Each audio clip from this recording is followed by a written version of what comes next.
Kita semua tahu Surabaya itu kota pahlawan kan? Tapi gimana kalau saya bilang ada sisi lain dari kota ini? Sisi yang lebih gelap, lebih misterius, yang tersembunyi di balik kemegahannya. Nah, ini dia uniknya Surabaya. Di satu sisi, kota ini super modern, pusat bisnis yang sibuk banget. Tapi di sisi lain, coba didengerin baik-baik. Ada denyut lain, denyut mistis yang terus hidup dan seolah nggak pernah mau hilang di telan zaman. Nah, buat ngertiin legenda-legenda Surabaya, kita mesti mundur dulu ke akarnya. Karena ternyata namanya sendiri lahir dari sebuah mitos pertempuran yang luar biasa. Ini moto resmi kotanya, yang artinya keberanian dalam menghadapi bahaya. Wah, ini bener-bener nangkep banget semangat arek-arek Surabaya. Dan dari moto itu, lahirlah legenda paling dasarnya. Bayangin deh, pertarungan epik antara si penguasa laut, ikan hiu alias sura, melawan si penguasa darat, buaya atau baya. Pertarungan inilah yang abadi, yang jadi nama dan juga karakter kota ini sampai sekarang. Oke, pertanyaannya sekarang, kok bisa sih kota semodern Surabaya jadi tempat yang subur banget buat cerita-cerita serem? Apa ya resep rahasianya? Beda ya sama mitos-mitos di desa yang biasanya soal alam. Legenda urban itu lahirnya ya di tengah-tengah gedung tinggi, di hutan beton. Ceritanya tuh terasa deket banget sama kita, karena settingnya ya di tempat-tempat yang kita lewatin tiap hari. Dan ternyata Surabaya itu punya semua bahannya. Sejarahnya panjang dan rumit, budayanya campur aduk, banyak tragedi masa lalu yang belum tuntas, dan tentu aja banyak bangunan tua kosong. Ini tuh kayak resep komplit buat bikin legenda horor yang enggak ada matinya. Nah, sekarang kita masuk ke bagian paling seru. Yuk kita jalan-jalan virtual ke beberapa tempat paling legendaris dan angker di Surabaya. Siap-siap ya. Ini dia, juaranya legenda urban Surabaya. Bangunan megah yang sekarang kosong melompong, sepi dan dimakan waktu. Katanya, di balik tembok-tembok bisu itu ada cerita kelam soal keserakahan, perjanjian gaib, dan sebuah tragedi yang mengerikan. Ceritanya itu kayak film horor loh, ada keluarga kaya yang katanya pakai pesugihan, tapi mereka curang sama perjanjiannya. Akibatnya fatal, mereka semua meninggal secara misterius.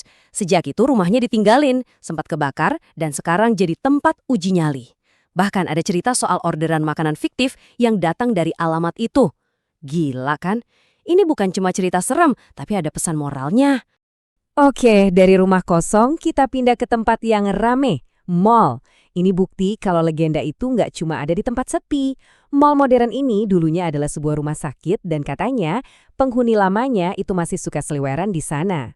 Cerita ini nih yang paling bikin merinding. Bayangin kamu nonton bioskop sampai malam, masuk lift. Pintunya kebuka di lantai lain, tapi nggak ada orang. Pas ketutup, liftnya nggak mau jalan. Tiba-tiba alarm bunyi, katanya lift kelebihan muatan. Padahal isinya cuma kamu dan beberapa orang. Pertanyaannya, siapa atau apa yang barusan ikut masuk? Oke, kita udah dengerin beberapa ceritanya, tapi yang bikin penasaran tuh, kenapa sih cerita-cerita kayak gini bisa awet banget? Di zaman yang serba digital dan logis ini, kok orang masih aja ngonongin? Ternyata ada kombinasi yang kuat banget. Mulai dari yang klasik, cerita dari mulut ke mulut, sampai yang modern kayak TV dan internet yang bikin viral. Ditambah lagi, sekarang ada tren wisata uji nyali. Jadi orang-orang datang langsung ke lokasinya. Ini semacam siklus. Cerita lama disebar lagi, orang jadi penasaran, terus datang dan ceritanya jadi makin kuat. Ternyata nggak juga. Yuk kita lihat satu cerita yang justru pelan-pelan mulai menghilang. Contohnya, Andong Pocong. Dulu ini cerita seram banget, kereta kuda hantu yang ditarik pocong. Tapi sekarang, ceritanya udah hampir hilang. Mungkin karena Andong sendiri udah jarang kelihatan. Beda banget sama rumah hantu Darmo. Kenapa dia awet? Ya karena rumahnya masih ada, berdiri di sana, jadi bukti fisik yang bikin ceritanya terus hidup. Jadi, kuncinya ada di jangkar fisiknya. Jadi kalau kita tarik kesimpulan, sebenarnya apa sih arti semua cerita ini buat kota Surabaya sendiri? Ini tuh bukan cuma soal nakut-nakutin orang. Cerita-cerita ini sebetulnya cara warga kota buat mencerna sejarah mereka, kegelisahan mereka, bahkan tragedi yang belum tuntas.